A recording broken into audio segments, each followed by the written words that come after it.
আজকের দিনটা খাওয়া-দাওয়া করতে, করতেই চলে গেল। হ্যালো ফ্রেন্ডস, আমি Pramika. Welcome to my new mini blog. আজকে আমাদের বাড়িতে আমার ননাস আর আমার ননাসের ছেলে এসেছে। তাই সকাল, সকাল স্পেশাল রান্না হবে। আর এদিকে আমি আমার ড্রিঙ্কটা খেয়ে নিলাম। এটা কি ড্রিঙ্ক তোমাদের পরের ভিডিওতে জানাবো।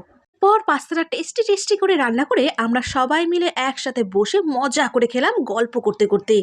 খেতে, খেতে গল্প করতে কিন্তু আমার ভালোই লাগে। এরপর আমার বর দেখো কি একটা ফল নিয়ে এসেছে। আমি তো বুঝতেই পারছি না এটা কি ফল হতে পারে। তোমরা কি জানো? আমার ননাস বলল এটা নাকি রামফল।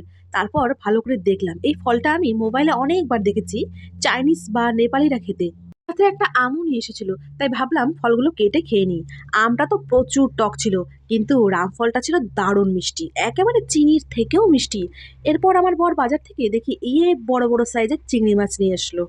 চিংড়ি মাছটা ওই আমাকে কেটে সুন্দর করে ধুয়ে দিল। আর এদিকে দেখো আমার ছেলে আর আমার ননাস খেলছিল। আর এদিকে আমার রান্না করতে, করতে অবস্থা খারাপ।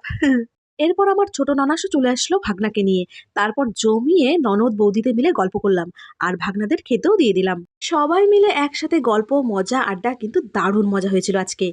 তারপর রাত্রেবেলা দেখি আমার দেওর ফুচকা নিয়ে এসেছে। ব্যাস ফুচকা পেয়ে আমরা তো আর কোনো কিছুই দেখছি না। দারুণ মজা করে ফুচকা খেলাম আর ফুচকাটা সত্যি খুব টেস্টি ছিল।